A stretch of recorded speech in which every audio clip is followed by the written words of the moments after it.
This episode of Gamerheads is brought to you by Magic Mind, the healthy energy drink that will help you take your creativity to a new level.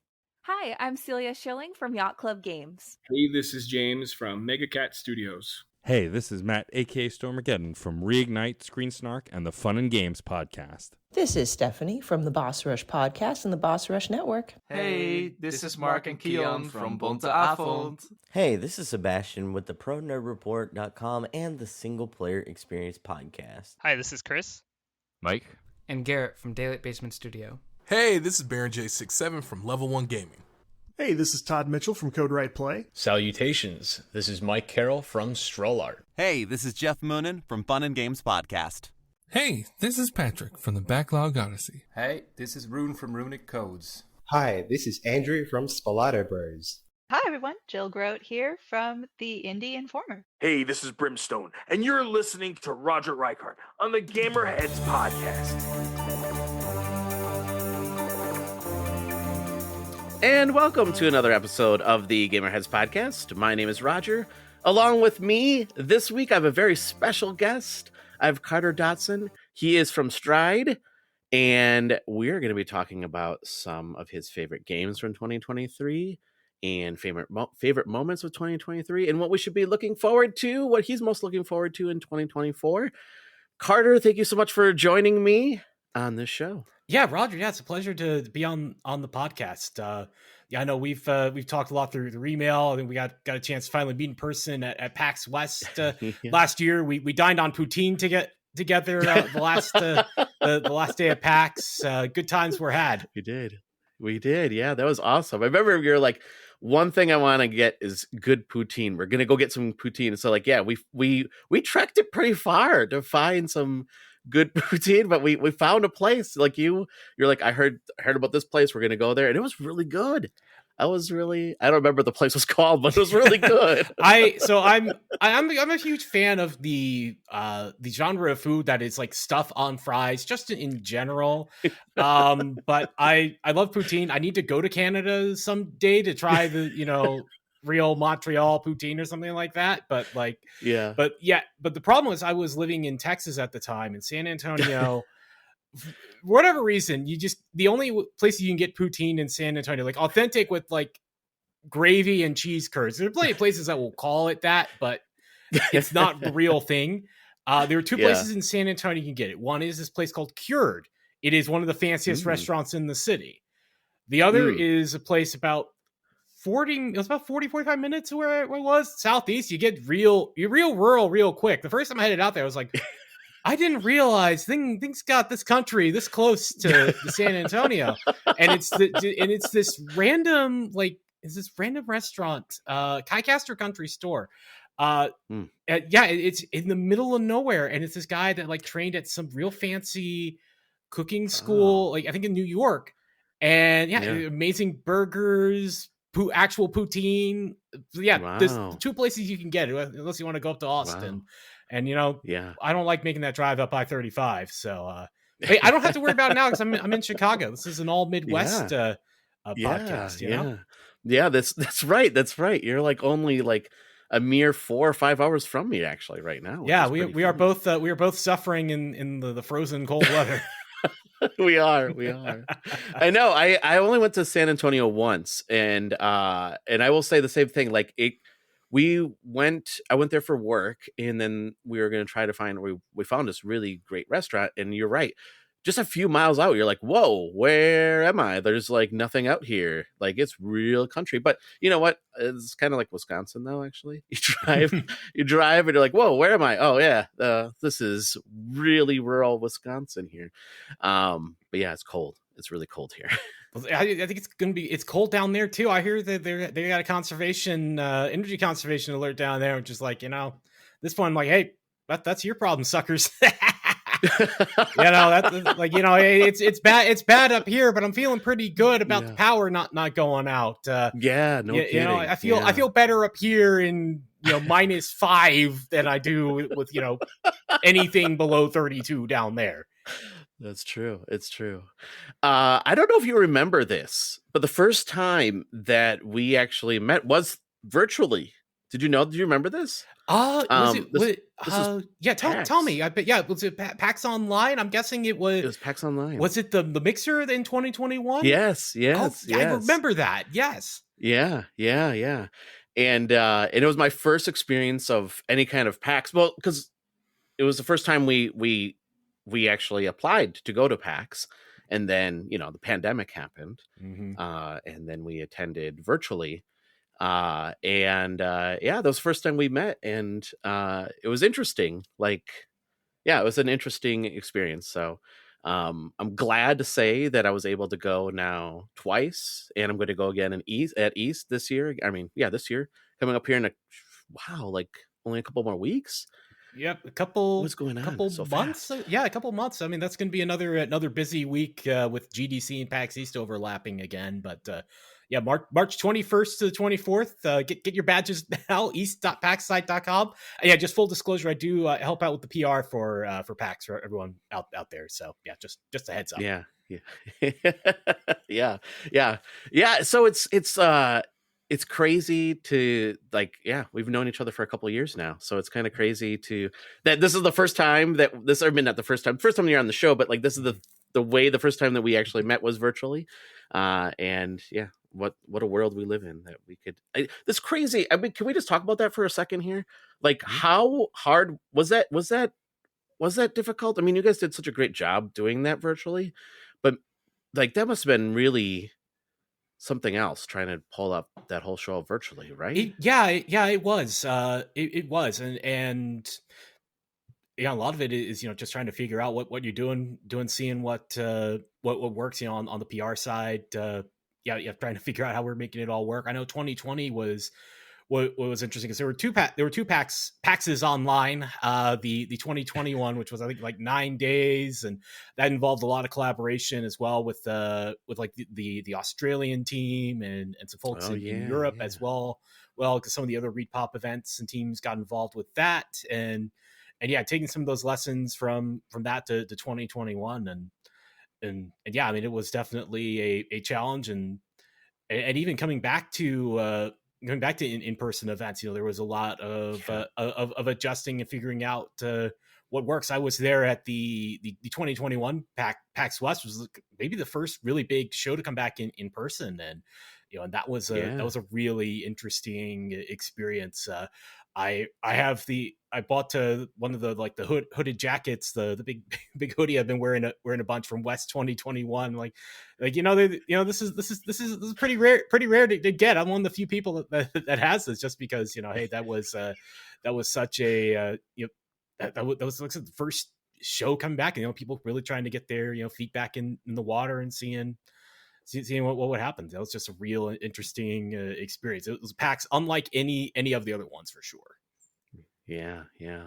Well, like I said, you guys do such a great job, and whether it be virtual or in person, it's just really well organized, and we'll talk about that because that's one of my top moments from 2023. But I just want to say, you guys do such a great job. So.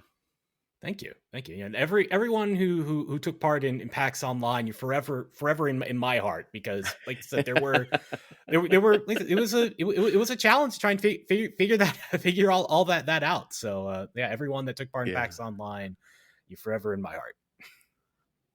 Nice.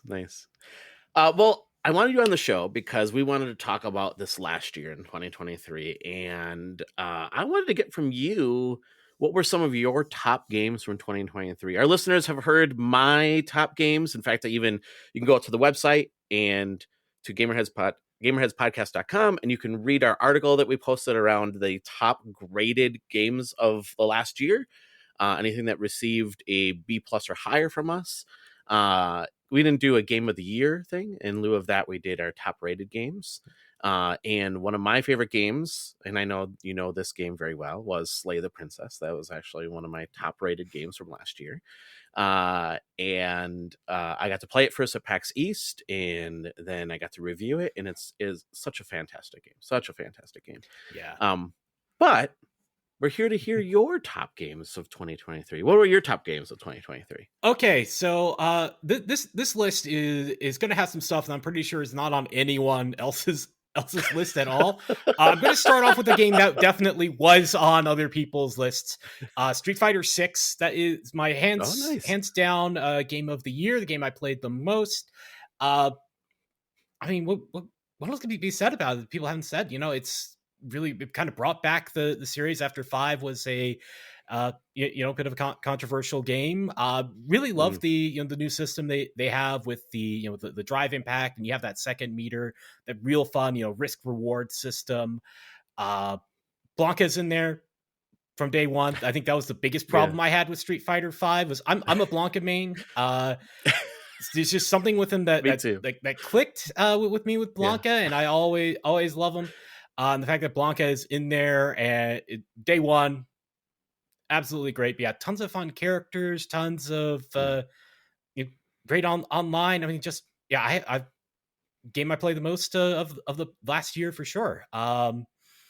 And I gotta say, full disclosure, one of my former coworkers actually left Let's Try It a couple of years ago to go do PR for Capcom. He's actually in the credits for the game, so I do have to call that out. That's awesome. If anyone wants to question my decision, I will show you my Steam playtime. Be like, look, I'm not playing this game this long, and I'm not like going out to actual FGC locals and buying controllers inputs just to come on to a podcast months later to be like, that's my game of the year. I'm in the pocket of Capcom. I've done all this. You saw through my ruse. That's right. It's funny that you say about Blanca, because he's my main as well.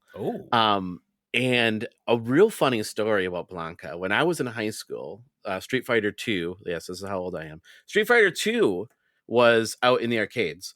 And kind of close to where you live.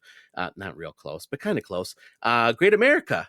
We took a trip down to Great America as a school. It was my senior year, and I went down there, and they have arcades in Great America. I don't know if they still do. It's been a year since I've been to Great America. I'm assuming they do.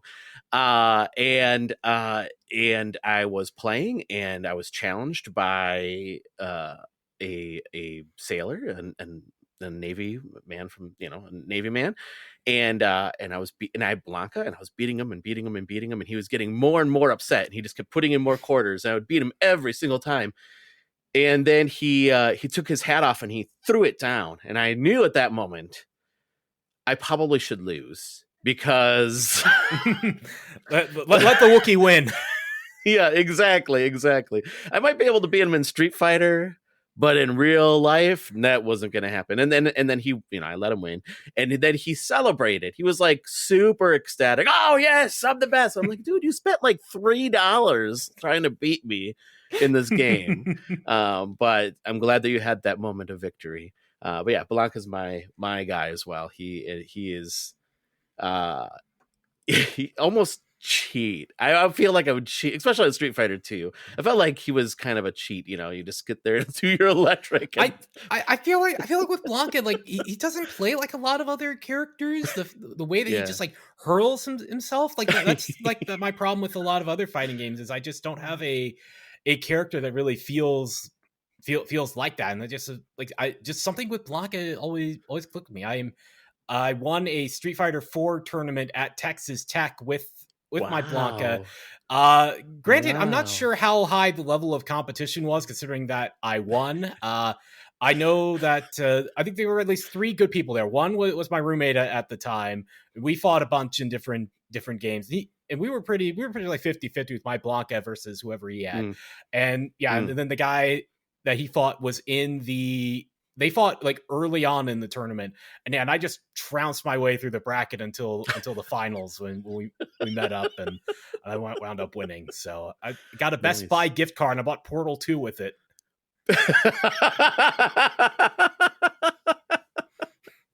I love how you still remember that. And I got a Best Buy gift card, and I went and bought Portal 2. Look, Roger, awesome. If there's I don't know how my brain works, but I have the ability to remember completely inconsequential things like that. Oh, that's awesome. So Street Fighter 6, definitely on your list. What else do you have on your list? I also have a Bomb Rush Cyberpunk on my list. Mostly what game? What game? Bomb Rush Cyberpunk. I never heard of this game. Okay, so do you like Jet Set Radio? I do. It is so it's I think Team Lizard. I don't know if you ever played Lethal League or Lethal League Blaze. I have not. So it's basically Jet Set Radio. It's basically the indie version of Jet Set Radio. I believe they got Hideki Nagamura. I might be messed up the name. They got him to do some of the songs on the soundtrack. But yeah, they just absolutely nail the feel of Jet Set Radio. It feels like a 2000 Dreamcast game, but on modern hardware. I believe it is out on everything, and I think it runs pretty well on a potato. I was playing it on my I got one of those new HD TVs. I'd used like an LG TV, like a 39-inch 1080p LG TV for like a decade. It traveled with me to like three different cities. I actually bought it it was not New Year's Eve. It was late 2023. I went to Best Buy before it was closed. It was like, I want this TV. And like, I was trying to figure out what TV I wanted. It's like, I want this TV. And if I don't buy it now, I'm going to drive myself insane thinking about what to buy. Like, go to Best Buy at like 10:45 at night, buy the TV and haul it back a few blocks to my apartment in like late 2013. And it had been my daily driver TV for like a decade until I got my new place and up here. But you know, now I have a 4K TV with 120 hertz, and I was like, I don't think this game is going to run at 4K 120 hertz. I use like a gaming laptop. It's got some kind of, I think it's got a 1650 something. It's all right. And it ran 4K 120 totally fine. Bomb Rush Cyberpunk will run well on pretty much anything. And yeah, I know that Sega actually now they're making a new Jet Set Radio game, which is very funny. Then we're like, no Jet Set Radio for like 2 decades. And then we suddenly get the indie Jet Set Radio. And now Sega's actually making Jet Set Radio. But yeah, that's awesome. Yeah, if you love Jet Set Radio, play Bomb Rush Cyberpunk. Also check out the Lethal League games. Real cool kind of fighting game inspired, but they were kind of more like ball sport type things. They're hard to explain. Definitely pick them up in the Steam sale or something. Okay. I'll have to check the game out because that was not on my radar, and I'm kind of actually disappointed myself that wasn't on my radar. So I'm glad that you're on the show to talk about games. You said that you're like, these are going to be games that nobody's heard of, or maybe not nobody, but at least Roger probably hasn't heard of these games. So I'm glad to have you on the show to talk about them. Yep. What's your next pick? My next pick is a game called Bat Boy. This is actually a fairly recent discovery. I haven't heard of this game. yeah. So it apparently came out, I think this summer. It might have come out, if it came out in 2022, my bad.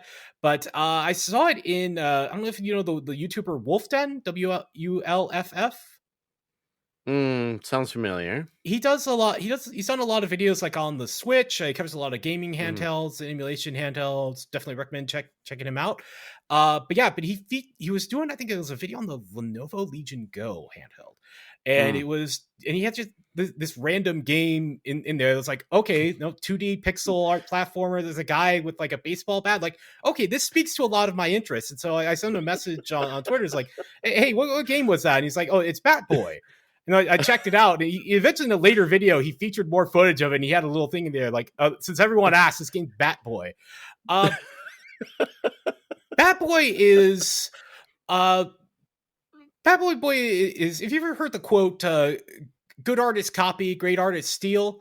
The Bat Boy folks were very inspired by Shovel Knight, and it stole a lot of stuff from that. And I don't say steal in the bad way, but in the artistic way of, hey, this worked for Shovel Knight. Let's do that. And it's real cool because you have a bat, like a baseball bat.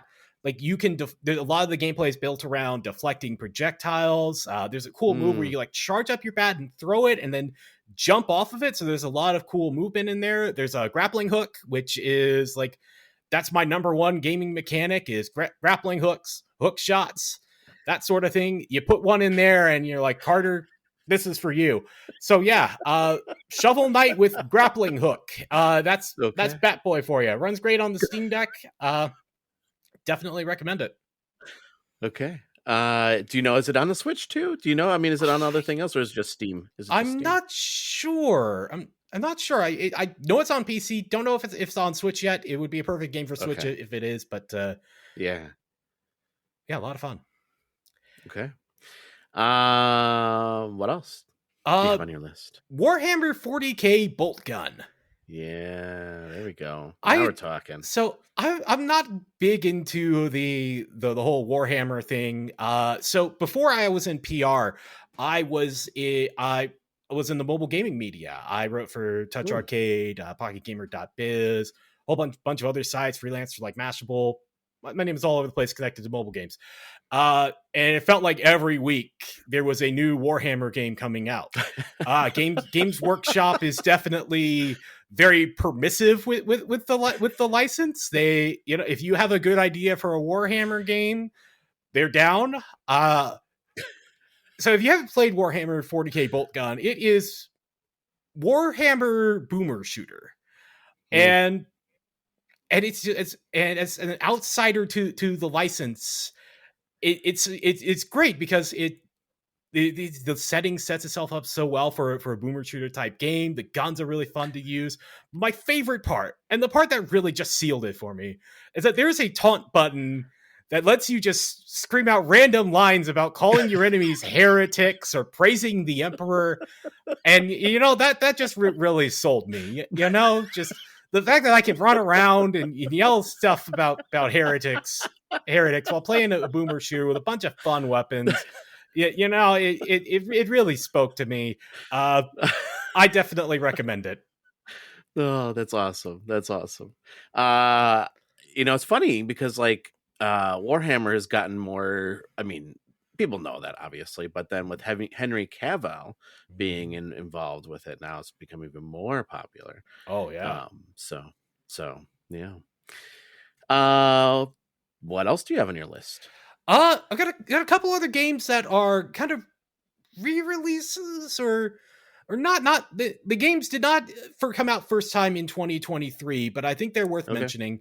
I guess start with the short one. Radiant Silvergun on Steam. Radiant Silvergun is a classic. It was unfortunately kind of trapped to the, it was originally in arcades, which I actually didn't even realize it was an arcade game until I went out to a Galloping Ghost arcade out here in Chicago. Yeah. Which I was surprised to learn there were several games. I was like I didn't know Strider 2 was originally an arcade game until I played it on an arcade cabinet, and then I learned Radiant Silvergun was actually an arcade game. If you haven't played Radiant Silvergun, it's a classic shoot 'em up from Treasure.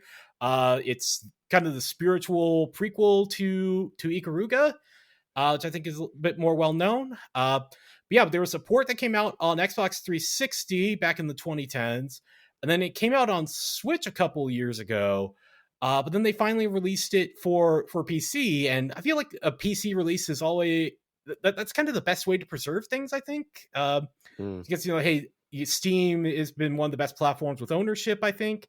And being able to own it on PC as opposed to on, say, the Xbox version runs on Series X, but being able to have it on PC is nice. I think it had some issues on Steam Deck. I think there was an intro video that didn't work, but if you skipped it, it would work fine. There might have been some fixes to the Proton versions or whatever to make it work, but still real fun game. The way the whole so you basically have like 3 base weapons, but then every button combination is a new weapon. So you have like 7 different weapons, and you can have a button for each, but you can otherwise otherwise just play it like you would on the arcade. Yeah, it's just a real cool game. Has cool. real out there kind of story, and hey, like it's Treasure. They're classics. Everything they touched turned to gold. So that's definitely one I recommend. If you haven't played yet, it's on Switch as well. It's on Xbox. Now it's on PC. The last game I think I'm going to mention here, it originally came out on Apple Arcade in 2022, but it's called Air Twister. It's developed by Yu Suzuki, and it is basically his homage to the Space Harrier. but the aesthetics of this game are all over the place. It takes place, like one level will take place in a fantasy type land, then the next it's like some like cyber geometric metric universe. Also the soundtrack is wild. It's by some I think they're Italian or Greek band that sounds a lot like Queen, and they're singing some weird songs with weird lyrics. I think it's a band Yu Suzuki likes. And so the game it feels like a fever dream. I played it for the first time on Apple Arcade in 2022, and I was like, what the hell is this? And another one that was like, I'm hoping this comes to like consoles at some point. Like the structure is I think it was very much meant to be a mobile game at first. There's a lot of like progression type stuff that feels very mobile-y. But yeah, like it's very, very Space Harrier-esque from Yu Suzuki, and it's just you're gonna play it and be like, "What the hell?" It is not like it is, I'd say it's not like anything except it's like it's Space Harrier if it really leaned into weird stuff that Yu Suzuki likes, and being that like with Yu Suzuki being one of a legend of the industry, the fact that he in the 2020s he got to make this weird little game is it's great, and I definitely recommend checking it out just because it's a weird game from an industry legend. That's crazy. I mean, Space Harrier was kind of weird. There was some weird stuff in Space Harrier. Yes, yeah. No, that like I said, this is Space Harrier but weirder. Okay. No, but it's funny because that game I did hear about. But I never saw it actually. I heard about it. I don't know, a couple years ago. Like, oh, there's a spiritual successor to Space Harrier, and then until this moment, I was like, oh yeah, I forgot about that game. It kind of just fell off my radar, and now I kind of want to go try it out. At least if it's, is it on consoles? You don't know yet, right? It is on consoles. Yes. Yeah. It came out. Yeah, it came out on consoles and PC this year. Or not, I'd say this year, meaning 2023. It came out in 2023, not 2024. Yeah. All right, I'll have to check that game out. Cool. So what then? So we talked about your games. Let's talk about your favorite moments from 2023. What moments stood out for you? Could be either something that is just an industry thing and you're like, wow, that was a top moment from 2023, or it was something personal for you as well. I think if we start with maybe a game reveal, kind of a game reveal, but when Limited Run revealed they're bringing back Tomba. I love that game. PS1 era, amazing platformer. If you have a chance to play it, definitely recommend it. I think it's coming out on consoles this year.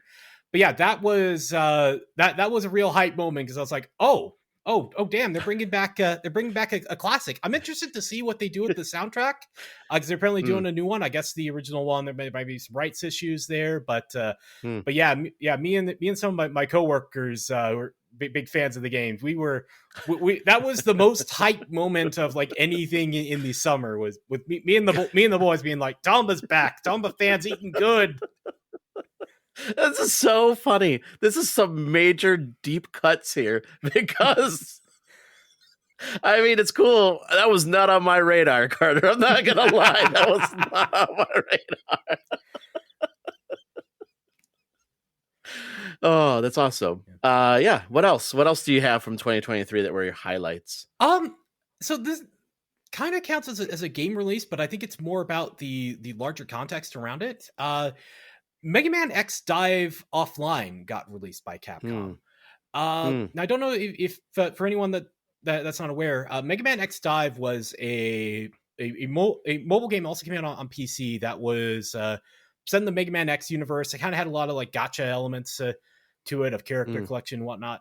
And the game was shutting down, but what Capcom did was that they decided we're going to re-release the game as a single download. It's like $29.99. It's on iOS, Android, and PC. I picked up the PC version just because I've seen enough mobile games becoming incompatible after a few years of like, I would like to own this on PC. But the fact that like Capcom went out of their way to be like, we're going to preserve this game was, I think, really important. And I hope that game has sold well, and I hope other companies do that. In part because I don't know if like people's progress like transferred over. But the fact that like this game, you can, if you like this game, you can still play it. And I really want to see more of that. And the fact that like someone was actually doing that is, I think, is one of the most important games of 2023. Yeah. No, I think that's a really good, important note there, because there's a lot of like mobile games, like Nintendo, dabbled in some mobile games, right? And Dragon Galia? Is that was the game that I'm thinking of? Dragalia Lost? Dragalia Lost, thank you. Gosh, I couldn't think of that name. Dragalia Lost. Fantastic game. I played a little bit of it and it's gone. It's right. That game doesn't exist anymore. They pulled it off, right? They sunset that game. I'm hoping that, obviously Nintendo brings us to the Switch or even a, successor.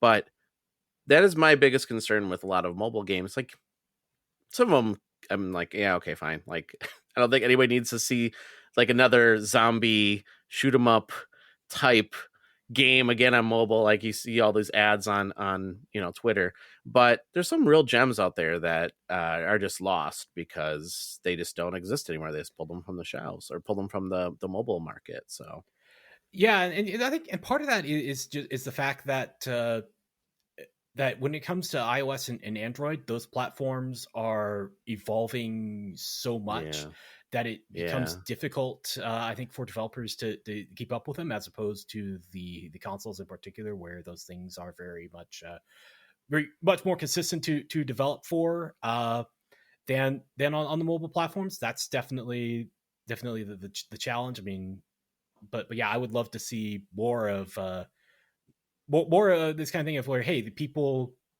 played these games, they love them, they have these great memories of them.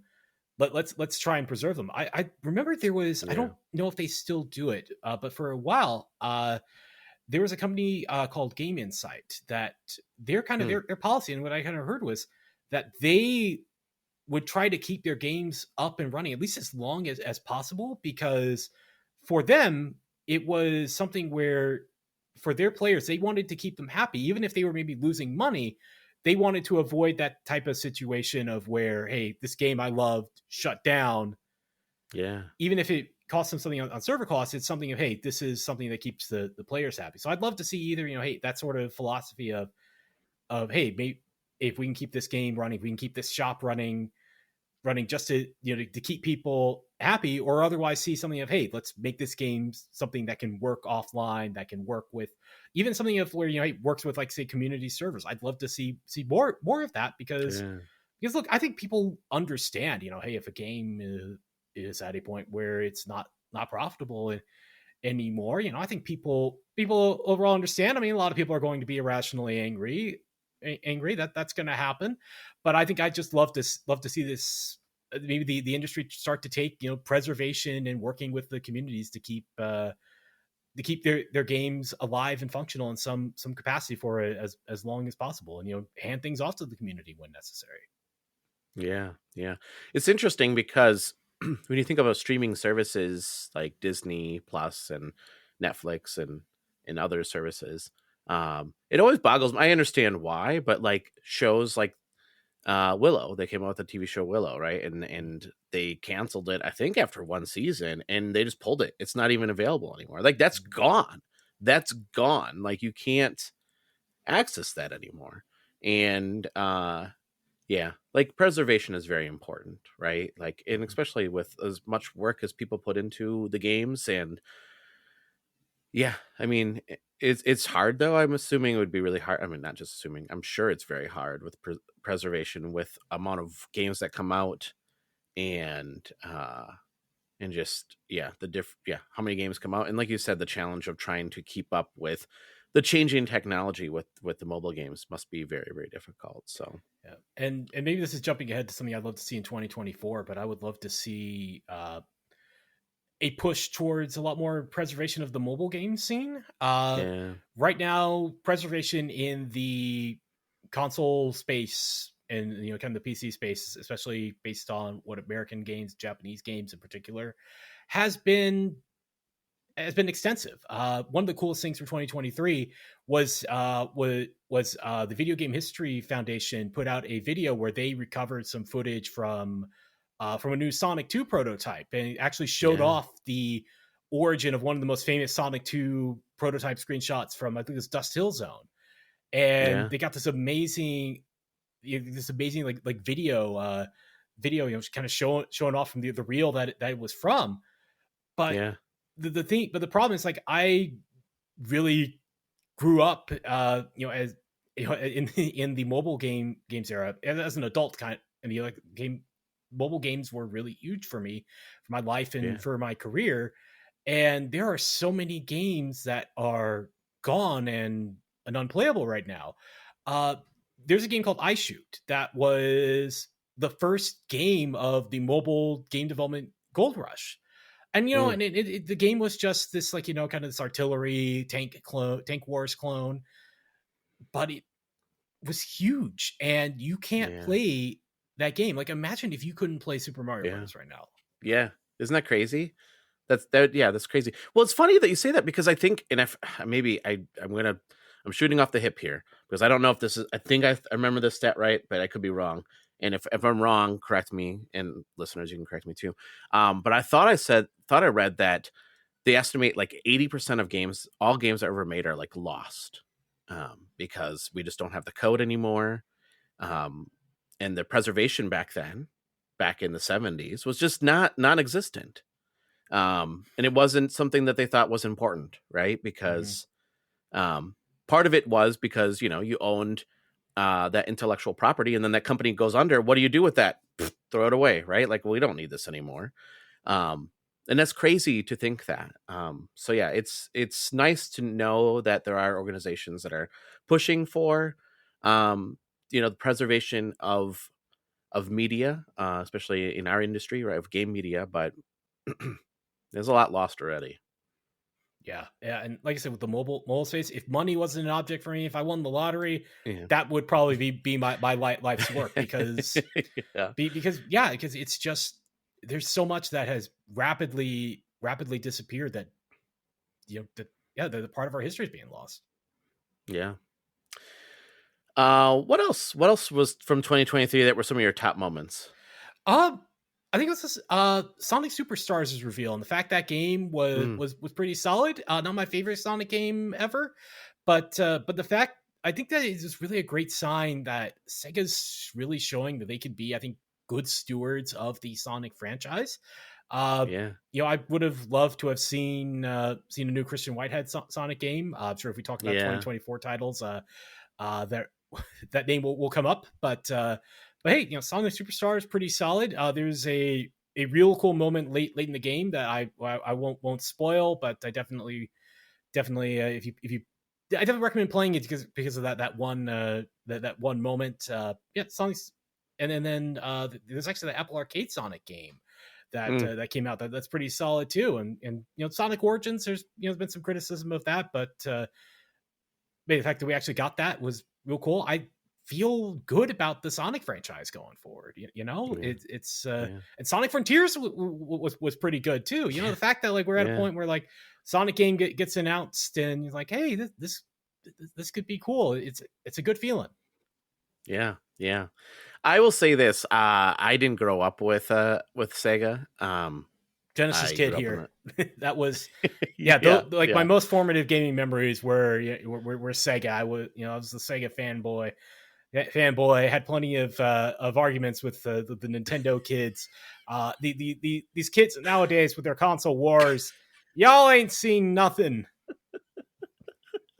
Well, it's funny because, like, I think growing up, right, like, for us, tech, I mean, it's still expensive, but back then it was uber expensive. Like, to think about my parents buying an NES when it first came out, and it was $200 back in 83, 84, when we bought it, maybe 85. But we got it pretty early on when it first came out, and $200 back then, like, that's a lot of money. like even I mean, not that $200 is. I mean, $200 is still quite a bit of money. I'd say, right? Like, I still question, like, should I drop $200 on this? Yes or no, right? But back then, like, I still can't believe that my parents spent that kind of money on a system, and to think, like, so, like, our first system, just to kind of walk us through that, like, we had a Pong machine. That was our very first thing we had, was a Pong machine, and then we had Atari 2600. And my parents were not gamers. My parents weren't into gaming, and for them to buy this is like insane. So that's why I say, like, nowadays I feel like it's more prevalent that people have more than one console, right? Just because I think the tech has come down, I still say it's expensive, but it's come down, considerably compared to what it was before. But yeah, that's why I never really got a Sega Genesis or into Sega at all. I had friends that did. That's why I want to play more Sonic games, but every time I do, I just I don't know. I'm just like it just never resonated with me, and I don't know. I mean, my son really loves Sonic, but it just never resonated with me. So it's interesting to see, like, how, what you grew up with and how that plays into the nostalgia of things. So do you have other moments that were some of your favorite moments from 2023? One more thing I might want to mention, and it kind of actually ties into Street Fighter 6. It's not quite in a moment, but it's kind of. So there's this thing called GP 2040 CE. And it is a firmware for, like, arcade sticks. And what's cool about it is that, and it first released, like, the project kind of existed before, but it kind of became a community thing in 2023. And the way that project has evolved, it came out at the perfect time, because it has made custom controllers so much more accessible. It's a firmware for the Raspberry Pi RP2040 chip, and it's incredibly low latency. And the way that project has evolved and enabled, I think, a lot of cool controllers to come out for Street Fighter 6. You get a lot of these weird layouts with like extra buttons, to, like, using the left pinky on these leverless controllers. Like some extra buttons.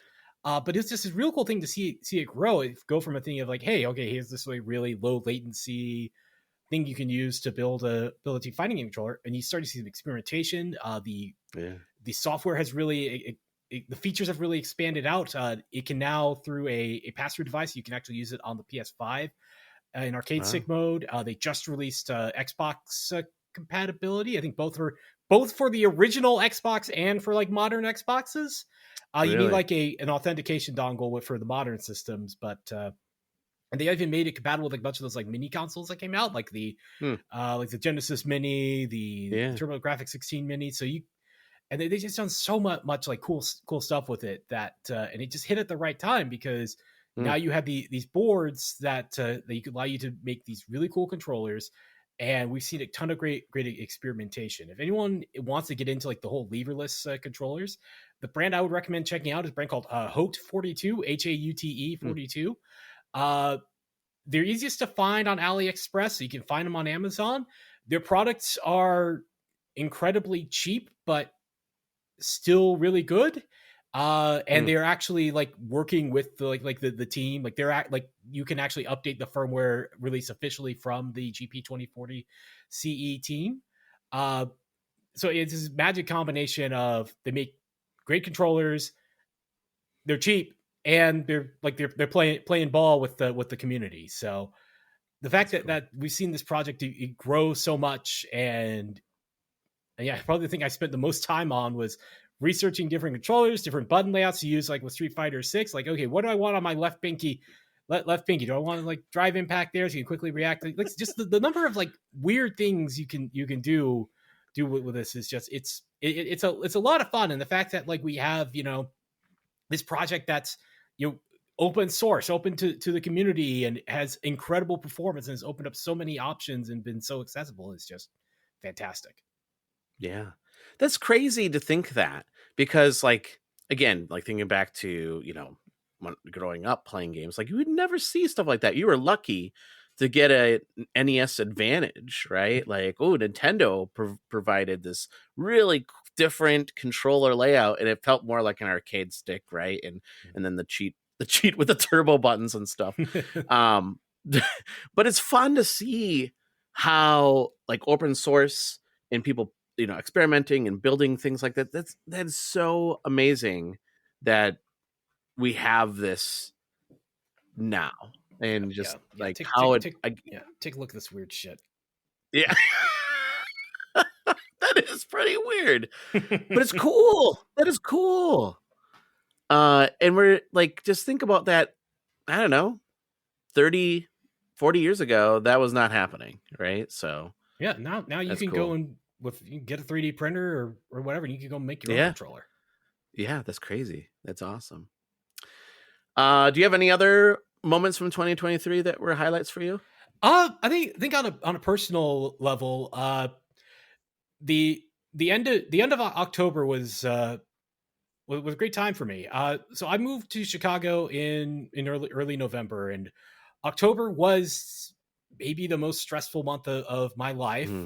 Between prepping for the move, the Rangers were in the playoffs, and this might sound stupid to be like, well, hey, your sports team is doing well. That's stressful. You're not a baseball fan. You're not out there every night with a bullpen that could collapse at any moment. Aroldis Chapman comes in and it's, gird your loins time, and, pray to whatever God will listen to.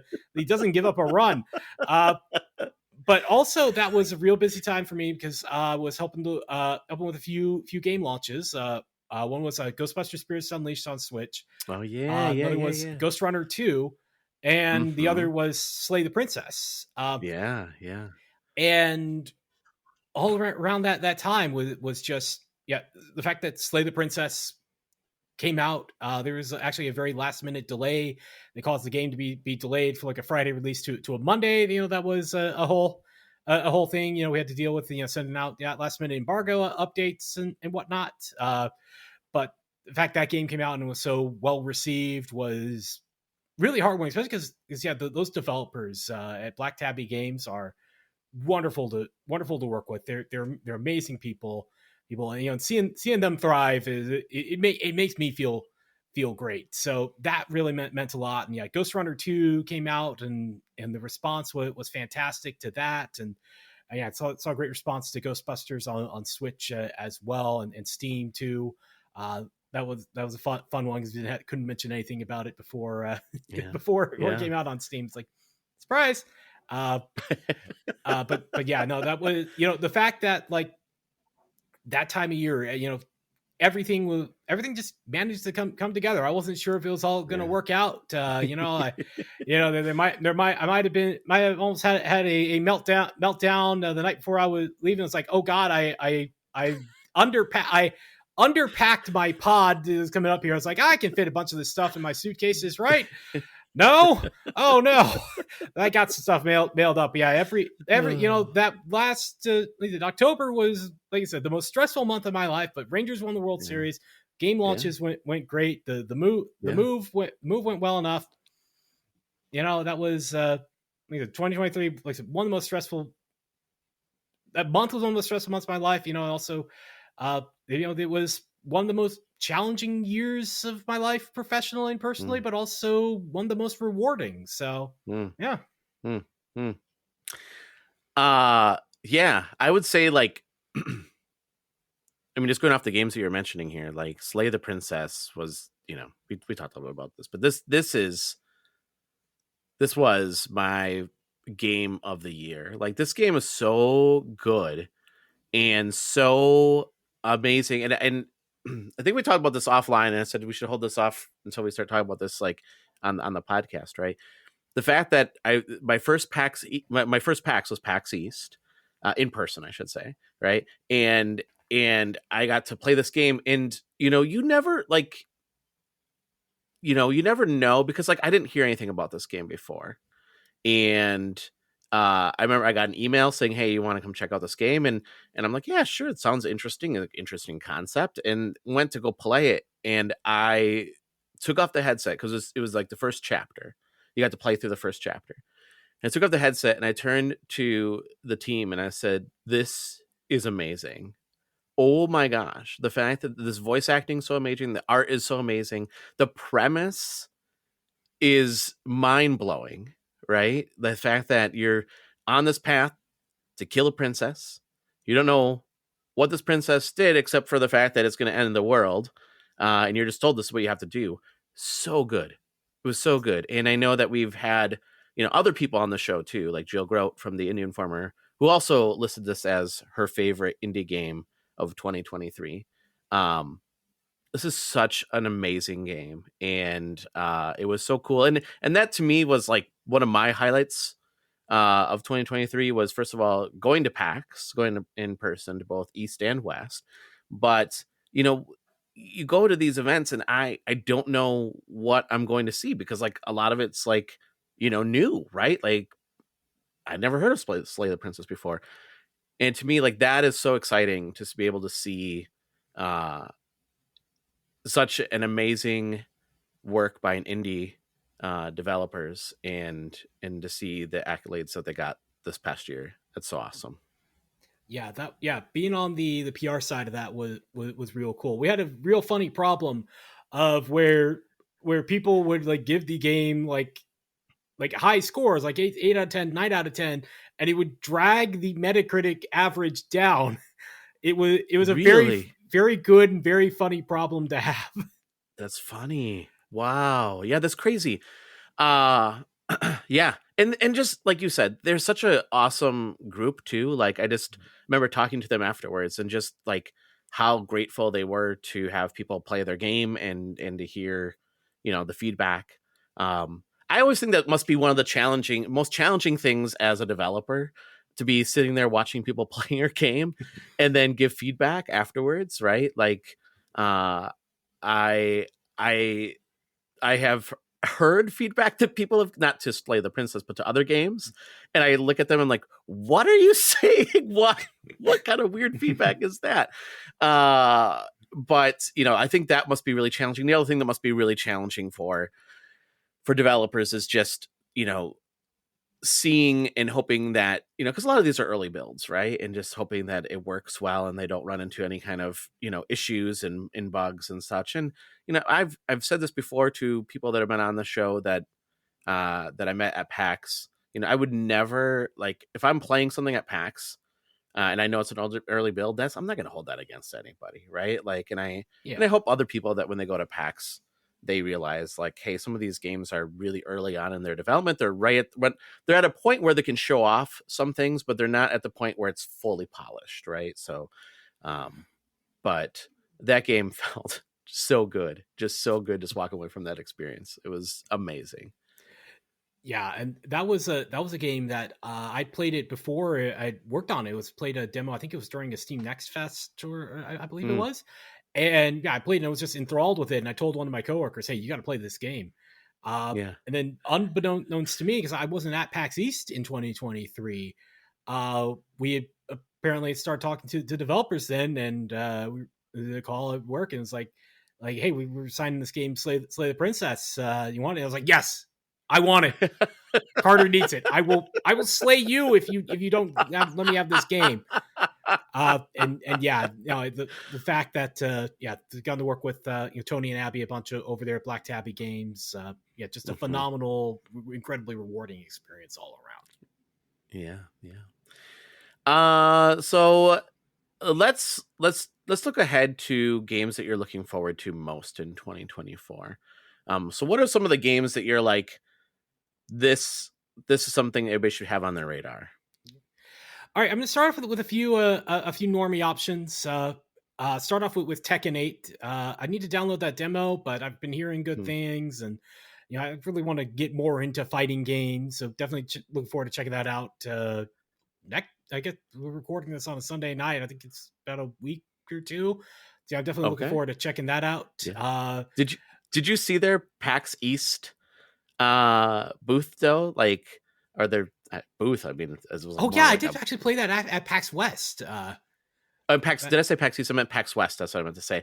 And all the characters that they had all dressed up there. That was amazing. Yes. That was cool. I Yeah, actually have. I will. I have a Tekken. I have a Tekken. If you want it, you can have it. I have a Tekken pouch, Tekken 8 pouch that they gave to me. Oh, nice. I do not need more bags or more stuff. I just moved here. I need to be getting rid of things, Roger. Please do not give me more stuff. Please, for the love of God. Yeah, that was a cool booth, and then just having all the characters and was there when we got to go in early being media, and it was so cool to see all the characters dressed up. It was really, really neat. It was a neat experience. Yeah, I will not. Names were withheld to protect the innocent, but they had one of those like punching bag things there, and I've learned from this person that you don't want to try to throw like a hook or a roundhouse or whatever. You want to go with the straight punch. I think it is. You want to get the high score on those machines and not embarrass yourself. Like I said, names withheld to protect the innocent on this one.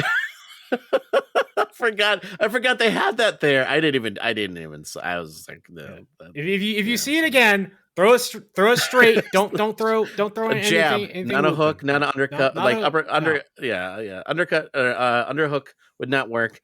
Uppercut would not work. Side hooks would not work. But yeah, straight jab all the way. What else? Shantae Advance. I'm really curious to see how that one's going to turn out from Way Forward, especially as kind of a lost game. I actually owned the original Shantae on Game Boy Color, and sold it a couple of years ago for a very hefty profit. My biggest, I have regrets in my life. One of the biggest is when I was throwing away a bunch of Game Boy Color and Game Boy Advance boxes. That I threw that box away. No. That was a several $100 at minimum bad decision. That's why you have all the stuff at your house that you don't get rid of now. Yes, that is what I have. That is what I have learned. Is every 6 months or so, there would be something that I kept for some incomprehensible reason. That enforces so many bad behaviors. A rare, obscure cable that I needed, a box, or something. Yeah, that was my mistake with Shantae. I did keep my Metal Gear Solid Game Boy Color box. The prices haven't gone up enough for me to pull a trigger in. And actually, I need to check. I think there was a bit of a retro game collapse in 2023. I actually need to check to see. I might have missed when the iron. The iron was hot on that one, but I do have my copy of Metal Gear Solid on Game Boy Color, which I loved. That game deserves a re-release at some point, though it's non-canon at this point, I think. So yeah. As far as we keep it relatively normy, I'm looking forward to whatever new content's coming up for Vampire Survivors and Dead Cells. I'm really curious for that. I am also really interested in a game called Dungeons of Hinterberg. I think it's in a bunch of summer showcases last year. The whole daily, I think it's a daily dungeon concept. Love the cell shading on that. That's one that I think I follow their account on Twitter, but I'm almost tempted to unfollow them because sometimes I'm like, I want to be surprised. I'm like, I'll wait for that. That game's coming at some point. Surprise me with it. I'm down with the concept because that's what happens sometimes with some games. I'll play the demo of it, and after 5 minutes, I'll be like, I'm done. Not in a bad way, but in the no. I'm done with this. You've sold me on it. I will wait for the full experience. Yeah. Now let's get into a few weird ones. Well, actually, maybe not so much a weird one first, but I think Penny's Big Breakaway is the name of the game. That's one being made by the Evening Star folks with the name Christian Whitehead. He is working on that one. Christian Whitehead being one of the big names behind Sonic Mania. I'm really excited for what that game will be. Seeing them kind of working in 3D. I think that one's coming out early this year. I'm real excited for that one. Yeah. And now a couple of more obscure games. One is called Arzette, the Jewel of Faramore. This game is an homage to the CDI Zelda games. Yes, I did see this. I'm real curious to see this one because the guy behind it, I think he's done some like remaster work on the CDI Zelda games you can play on PC. I think some of the original cast is back, and the idea of, hey, let's explore this but in a modern context and maybe make it good is real intriguing to me. Another one that I am real excited for is a game called BioCrisis Return to the number 2, The Lab. It is a light gun shooter, very heavily inspired by House of the Dead. There is a demo on Steam that I really recommend. It actually works really well on the Steam Deck with a trackpad and gyro. But there's just not a lot of light gun games. I mean, granted, because light guns were always like an arcade type thing, but like this is an indie light gun shooter. That's cool. Yeah, the demo is real cool. You can go play it on Steam right now. And the developer has worked on some other things. Like if you go look him up on Twitter, I think his name's like Jim Jennison. He's worked on a bunch of other stuff. He worked on that Arkanoid game that came out a year or two ago. So he has some good credits. I think he did a music video, I think, for synthwave artist Dan Terminus. So I definitely recommend keeping an eye on that one because that one seems like it'll be a lot of fun. And I would say just in general, I am interested to see what the retro space it comes up with this year. We're starting to finally see the first 4K retro scalers coming to the market. I think the Pixel FX Morph is finally shipping. I'm curious to see how that one turns out. The RetroTink 4K is out, but it is hard to get. I was on a date at the Art Institute of Chicago, and I had set we set the date before Mike Chi announced that the pre-orders were going live during it. And I told the person like, hey, look at like 4 p.m. I'm going to need to hop on my phone and try and buy this thing. And so, we're sitting in like an event. Is this a first date? This is a first date. Oh, okay. They were thankfully cool. They're like, hey, look, I can check the score of this hockey game and while you do this. They were cool. They were cool with it. I was like, did you have a second date? Did you have a second date? Oh, so there hasn't been a second date yet, but that's because we have run into a comedy of errors. The first time we were going to try it it was the end of the year and I was just exhausted. I thought I was sick with something. And I was like, hey, can we cancel? And they were like, okay, that's cool. The second time, the day that we were supposed to do it, I was like, I got COVID. And then we were going to go on our second date yesterday, but we were like, we should probably cancel due to, the freezing temperatures and ice on the road. We have been incredibly cursed to go on the second date.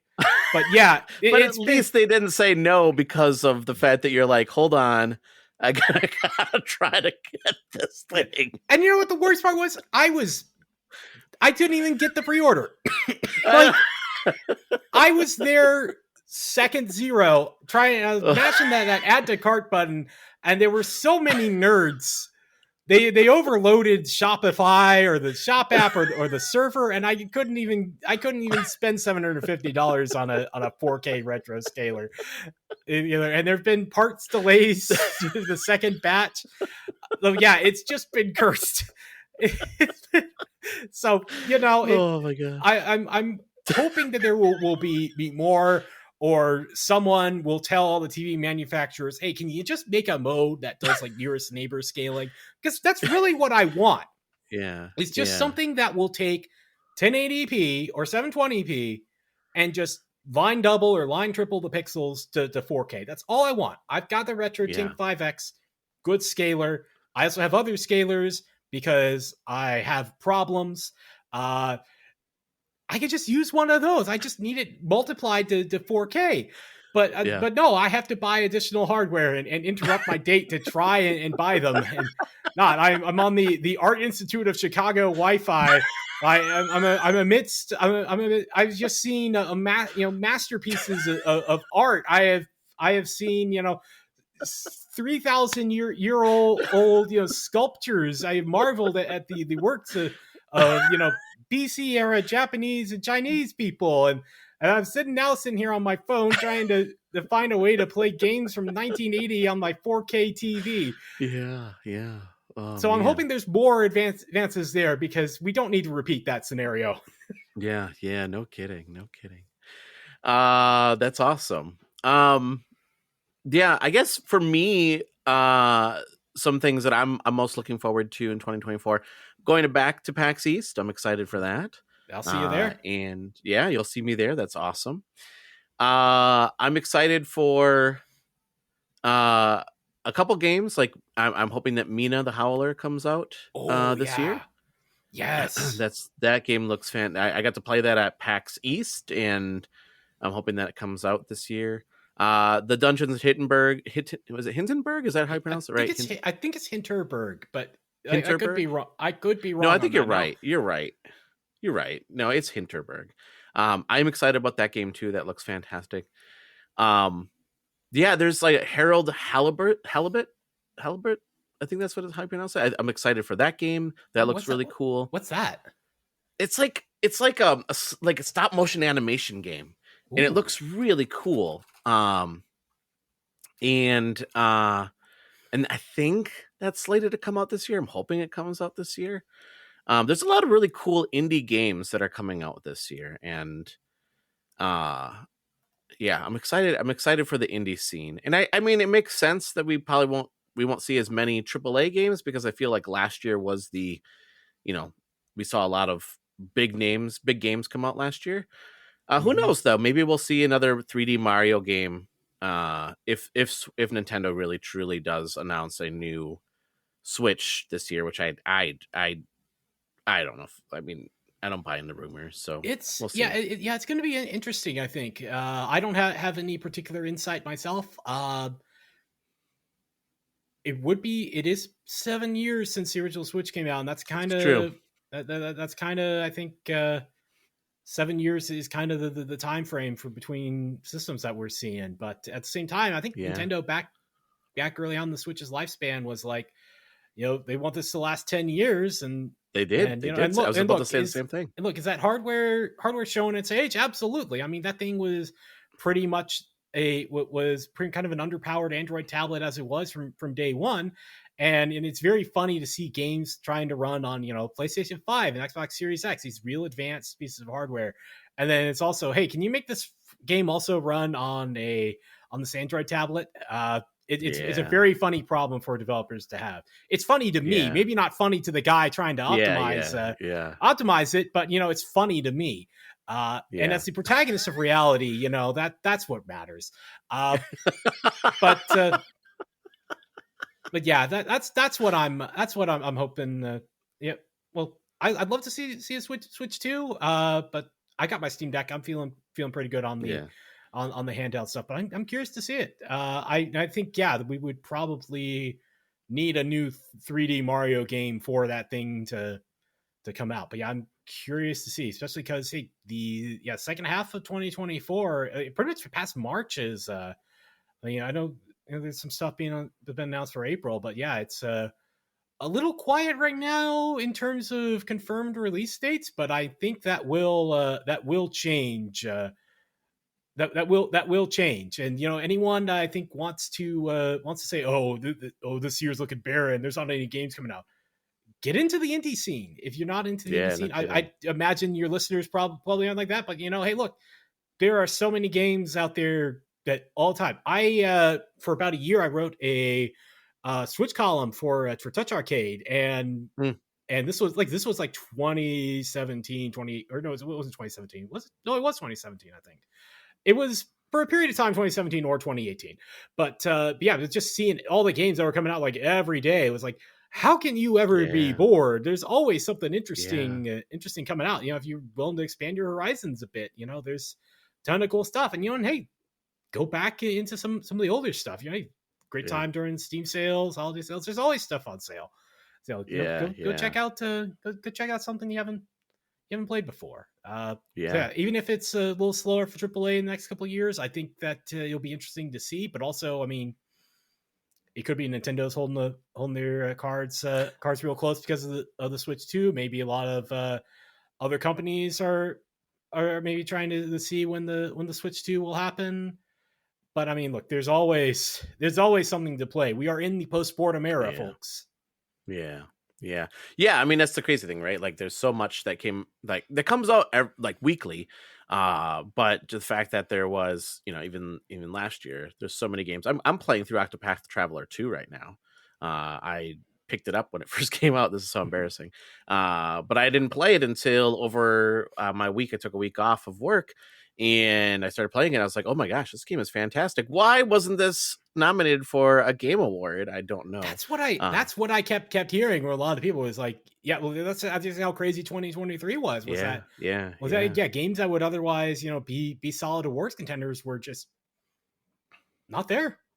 Yeah, I do suspect, this is my theory, if it came out later in the year, if it came out in October or November, I think they would have probably had it on its list of games that should be on the game. But I think that because it came out in February, I think it didn't, because we had so many fantastic games. Like, think about that. Like, then Zelda came out and Baldur's Gate 3 came out, and even like we had Diablo 4, right? Like, we had all these games that were like in that genre of RPGs that people just kind of forgot about, unfortunately, about Octopath Traveler 2. Oh, and then obviously we have your Final Fantasy games that came out too. Yeah, it's just been a crazy year for games last year. And you're right, like there's so much to eat out there for us gamers in regards to games. Just, try something new, right? Play a game that you haven't played before. Try a genre that you haven't tried before. There's plenty of, like, Steam has so many demos now, which is crazy to me. So many different Steam fests that are going on, right? Yeah, Next Fest, I think it starts February 5th. And I Steam Next Fest is a problem for me because of those like demos that like stop working after Next Fest ends. Like, I don't have the time to play all these demos I want to play. And I know, same. But yeah, I mean, try something new. This is I think this is the thing that I'm going to ask people, listeners, this year in 2024. Try something new. Try a different game. Try a different genre. Just try something that you haven't played before. And if you're looking for recommendations, like, especially if you're looking for deck builders, like, I am a huge deck builder fanatic. I've played so many of them. Hit me up at our website or send me an email, and I will gladly give you a couple of games that you should be playing as deck builders. Because it seems like that. Whenever a deck builder comes across my desk, I'm like, yep, I'm taking that one. That's one I want to review.